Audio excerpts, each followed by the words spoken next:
शहीद गंगाराम जी के इस मूर्ति अनावरण समारोह में हमारे बीच पधारे अजमेर जिला प्रमुख आदरणीय भंवर सिंह जी पलाड़ा से निवेदन है कि वो हम सबको संबोधित। एक बार मेरे साथ जयकारा लगाएंगे। बोलिए शंकर भगवान की, बोले तेजाजी महाराज की।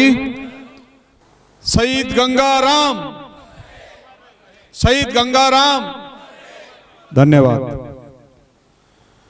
शहीद गंगाराम जी की मूर्ति के इस अनावरण के आज के इस कार्यक्रम मंच पे बैठे हुए सभी नेतागण, समस्त मेरे पितातुल्य बुजुर्ग, मातृशक्ति, सभी मेरी युवा साथी, सभी को मेरी ओर से प्रणाम। आज हम सबका सौभाग्य है कि शहीद गंगाराम जी की आज हम मूर्ति का अनावरण कर रहे हैं। ऐसे जो इस देश और इस राष्ट्र के लिए मान और सम्मान के लिए अपना जीवन न्यौछावर कर दिया, ऐसे शहीद को आज हम नमन करते हैं कि जिन्होंने हमारे इस राष्ट्र की रक्षा के लिए अपना जीवन बलिदान दे दिया। वो माता पिता धन्य हैं जो ऐसे सपूत को उन्होंने जन्म दिया। जीवन में लोग आते हैं और चले जाते हैं, आराम से कोई हार्ट अटैक होके मर जाता है, कोई एक्सीडेंट होके मर जाता है, कोई बीमार होके मर जाता है, कोई कुछ न कुछ बीमारी से चला जाता है। और पहले भी याद करते थे और आज भी याद करेंगे, क्योंकि ऐसे शहीद जिसने हमारे देश के लिए अपना जीवन न्यौछावर किया है। क्यों जो आते शहीदों को हम लोगों को भगवान के बराबर मानना चाहिए। आज हम इस देश में जो रहते हैं वो आज अगर हम सुरक्षित है तो इन शहीदों की वजह से, जो आज हमारे सैनिकों की वजह से, जो हमारे सैनिक है जो एक सीमा पे जो बर्फ के अंदर हम सर्दी अगर थोड़ी भी लगती है तो हम कम्बल ओढ़ते हैं, रजाई ओढ़ते हैं, दो रजाई ओढ़ के सोते हैं। लेकिन हमारे जो ये आज जो सैनिक है वो वहां पे बर्फ गिरी रहती है, जो आधे बर्फ में दब जाते हैं, उसके बावजूद बर्फ में लेकर के हथियार लेके वो अपनी सुरक्षा करते रहते हैं। इनकी वजह से आज हम सुरक्षित है। गर्मी पड़ती है तो जैसलमेर के दौरों में प्रयास करते रहते हैं और पाकिस्तान के बॉर्डर पे हमारी रक्षा करते हैं। जहां भी सैनिकों की आवश्यकता, इस देश को अगर कोई बचाने में सबसे बड़ा योगदान है तो आज इन सैनिकों का है, आज गंगाराम जी का है, ऐसे इनके मित्रों का, इनके साथियों का है जो आज हमारी सुरक्षा कर रखी है। आज ऐसे शहीदों को हम नमन करते हैं। हम सैनिकों का सम्मान करना चाहिए। अगर देश में हमारे देश को अगर हम सुरक्षित चाहते हैं तो हमारे सैनिकों को सम्मान देना चाहिए, क्योंकि सैनिक है जो हमारे सुरक्षा करते हैं, हमारे देश को आगे बढ़ाते हैं, देश की रक्षा करते हैं। मैं आप सबको यही कहना चाहता हूं, आज हम सारे यहाँ पे नेतागण भी आए हैं। हम हमारी तरफ से, मैं इस क्षेत्र में जब पहले भी हम जिला प्रमुख रहे 2010 में, जब भी मैंने इस क्षेत्र में, जब भी नंदाराम जी जिला परिषद सदस्य थे हमारे साथ में, कभी भी इस गांव में जहाँ पे शीशी रोडें नहीं थी वहां पे शीशी रोडें बनाई थी, जहाँ पे बोरिंग नहीं थी वहां बोरिंग कराई, पिंगलौद में जहाँ पे विश्राम स्थली नहीं थी वहां पे विश्राम स्थलियां दी थी। विकास के कामों में हमने पहले भी कोई कमी नहीं रखी और आज भी हम बिना भेदभाव के इस क्षेत्र में विकास में काम कर रहे हैं। कभी किसी में कोई भेदभाव नहीं किया। अजमेर जिले में ना कोई पार्टी पॉलिटिक्स करते हैं, ना ये कहते हैं कि ये कांग्रेस का, ये भारतीय जनता पार्टी का। हम कहते हैं विकास में सब पार्टियां हमारे साथ है, सब विकास में सबको साथ लेके काम करेंगे, बिना भेदभाव के काम करेंगे, बिना जाति पाति के भेदभाव के हम काम करेंगे। ये मेरा धेरा है, आगे भी करता रहूंगा, कभी भी कमी नहीं आने दूंगा। ये इस बात को जानते हैं कि मैंने इस करोड़ों रुपए, अभी भी नंदाराम जी के बनने के बाद में मैंने करोड़ों रुपए इस क्षेत्र में रुपए लगाए जिला परिषद से। कोई भी इन्होंने कह दिया नरेगा में, इस क्षेत्र में जो नरेगा में कहीं शीशी था तो मैं आपको और कुछ करता, लेकिन फिर भी भगवान ने मेरे पे भगवान शिव जी का आशीर्वाद था और भगवान शिव के आशीर्वाद से मैंने इस क्षेत्र में 2010 में 8 में विधायक नहीं बना, जिला प्रमुख 2000 शिव जी ने 10 में जिला प्रमुख बनाया और इस क्षेत्र के विकास में जो मेरे पे ऋण था वो मैंने उतारने का प्रयास किया। और आज भी कोई भी व्यक्ति मेरे पास काम लेकर के आता है, मैं कभी कोई खाली हाथ नहीं लौटाता हूँ। आज भी कोई लोग, कई बार यहाँ से अभी ग्राम सेवक लगाए, LDC लगाए, इस क्षेत्र के लोगों ने जो भी कहा कि मैंने जहां तक लोगों को इधर इस क्षेत्र में लगाने का प्रयास किया कि अपने लोग हैं, अपने लोगों का काम करेंगे।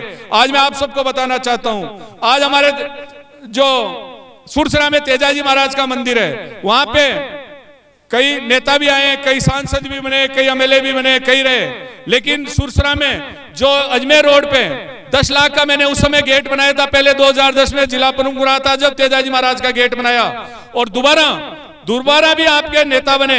मेरा भी सौभाग्य है। मैं एक कहना चाहता हूं कि जब मैं तेजाजी महाराज के गया, 2 बार गया था और दोनों बार साक्षात मेरे से पहले भागीर जी चौधरी साहब भी गए थे उस समय हनुमान जी भी आए हुए थे, सब आए हुए थे। लेकिन मेरा सौभाग्य था कि जब मैं जिला प्रमुख बन के आया, जब भी वहां तेजाजी महाराज ने साक्षात आके उस पक्के उस मंदिर में से निकल के दर्शन दिए। और जब मैं दोबारा वापस गया तो अभी गया था, जब भी मैं आपको बताना चाहता हूं, जब सारे नेता लोग थे लेकिन भगवान तेजाजी महाराज साक्षात दर्शन देने के लिए मुझे आए। ये मेरा सौभाग्य इस बात का कि सुरसरा में मुझे दर्शन दिए।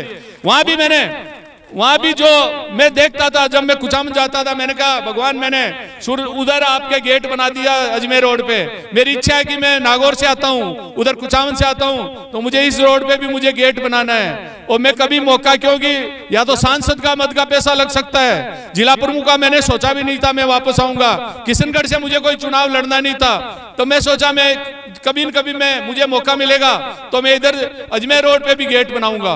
तो मैंने भगवान तेजाजी महाराज ने सुनी और दोबारा मुझे अभी 2.5 साल पहले फिर जिला प्रमुख का मुझे मौका दिया और मैंने अजमेर रोड पे भी 10 लाख का फिर गेट बना दिया, वहां पे भी तेजाजी महाराज का आपको मैं बताना चाहता हूं। इसके बाद में जहां पनेर में भी जाते थे तो मैंने कहा पनेर में भी ससुराल है, मेन रोड पे तेजाजी महाराज का स्थान है, वहां दिखना चाहिए कि तेजाजी महाराज का यहाँ पे ससुराल था।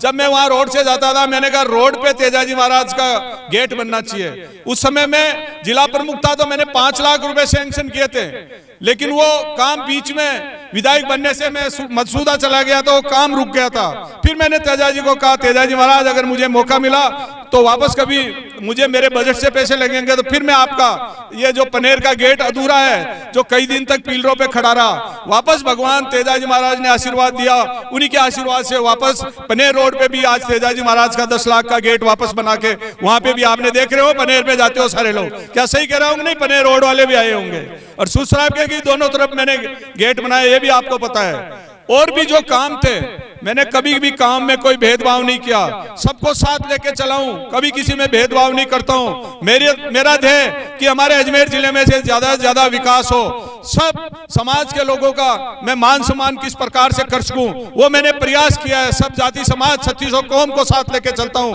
कभी भी राजनीति में कोई भेदभाव नहीं करता हूं। कोई भी व्यक्ति अगर मेरे घर पे आता है कभी उसको मैं खाली हाथ नहीं लौटाता हूं। कोई भी व्यक्ति काम के लिए बोलता है मैं उसका तुरंत प्रभाव से काम करता हूं, चाहे प्रशासनिक काम हो, चाहे अधिकारी का काम हो, चाहे किसी भी प्रकार का काम हो, मैं ईमानदारी से काम करता हूं। इस शहीद की मूर्ति के सामने खड़ा होकर के कहता हूं ना कभी 1 रुपया खाता हूं ना कभी किसी को खाने देता हूं। ये आप सब इस बात के लिए जानते हैं, ये अधिकारी भी डरते हैं। आज पंचायत राज में ये नाथुराम जी बहुत सीनियर है हमारे, जब हम छोटे से बिजनेस में आए थे जब से मैं इनके वहां पे रहा हूं।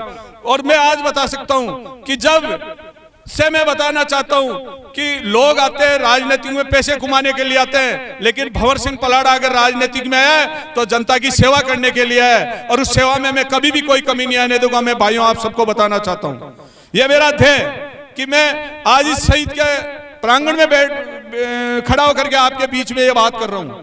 और मैं इस क्षेत्र के विकास में पहले भी कमी नहीं छोड़ी और आगे भी कोई कमी नहीं छोड़ूंगा। हमारे जो नंदाराम जी जो भी इस क्षेत्र में कभी काम लेकर के आते हैं इनके कामों में कभी कोई मैं कमी नहीं आने देता हूं। मेरे जितने भी हमारे प्रधान हैं, हमारे यहाँ के जनप्रतिनिधि है, ये हर वक्त आप लोगों की सेवा में रहते हैं। और इस क्षेत्र के लिए आदरणीय नाथुराम जी ने भी इस क्षेत्र में विधायक रहे, पहले नाथुराम जी के एरिया में था, आपने भी काम किया, अब सुरेश जी भी कर रहे हैं, हम भी करेंगे। विकास जी भी हमारे एक युवा है, किशनगढ़ में अच्छे युवा एक नेता है, निश्चित ये भी चेतन जी ये लोग दोनों ये भी राजनीतिक में अच्छा कार्य कर रहे हैं। मैं चाहता हूं कि युवा लोग आगे आए और जो जिस प्रकार से इस शहीदों ने हमारे देश के लिए अपना जीवन न्यौछावर कर दिया, उसी प्रकार से मैं इन राजनेताओं से कहना चाहता हूं कि राजनेता भी हमारे क्षेत्र के लिए जीवन न्यौछावर कर दे और जनता की सेवा में लग जाए। निश्चित आप लोगों को भी लोग दुनिया याद करेगी, ये मैं आप सबको बताना चाहता हूं। आप लोगों ने जो कहा नंदाराम जी ये कागज ऊपर नीचे कर रहे हैं, क्योंकि एमएलए साहब ने पहले बोल दिया कि वो विधायक है यहाँ के, ये 4 लाख बोले तो मैं 4,05,000 इनसे ऊपर बोल देता हूँ, इसलिए मैं 5 लाख कर देते हैं, 5 लाख कर देंगे भाई, 5 लाख रुपए मैं दे दूंगा। क्योंकि विधायक ने वैसे विधायक का बनता है, मेरा तो पहले बाद में सेकंड बनता है। हाँ एमएलए साहब बताओ जी, बोलो को नहीं 5 करोड़ है ना आगे, मारे तो पूरा जिला है, मन तो जिला में देना पड़े पूरी जगह पीसा, आगे तो अकेला भाई एक विधानसभा है, मारे तो जो भी बजट आवे मैं देशू प्रधान जी भी देसी आगे दोनों मिला मिलूर दे रहा देश 5-10 लाख का 15 लाख का जो भी काम हो सी कोई छोटा मोटा है कोई सीसी ब्लॉक रोड है अन्य भी खटर खटर निकलवा दे और भी कोई गांव में कोई काम हुआ है जटे कोई कच्ची रोडा पड़ी है ना आपकी वह सारी हमारे रूपनगढ़ एरिया की नंदाराम जी ने बता दीजिए जो भी कच्ची रोडा जत्ती भी है गांव में सीसी रोड नहीं बनेड़ी है वे सीसी रोडा बता दीजिए जी गांव में कोई पानी की कमी है बेटा बोरिंग करानी है तो बोरिंग बता दीजिए बोरिंग भी करवा दे से आप लोगों का गांव में और भी कोई काम है आप बता दीजिए आप सबको जो आज इस शहीद दिवस पर आज आप सब पधारिया अंबेडकर जी की भी जयंती है मैं अंबेडकर जी को भी नमन करता हूं जिन्होंने आज संविधान लिखा और आज हमारे दोनों ऐसे महापुरुषों की जयंती पे आज हम यहाँ पे उपस्थित है ऐसे सभी शहीद को भी नमन करता हूं मैं अंबेडकर जी को नमन करता हूं और पुनः यहाँ की जनता को यहाँ के ऑर्गेनाइजरों को सबको धन्यवाद देना चाहता हूं कि आप सबने एक अच्छा एक कार्यक्रम रखा उसके लिए बहुत बहुत धन्यवाद। जय भारत जय हिंद। धन्यवाद। राम राम साहब।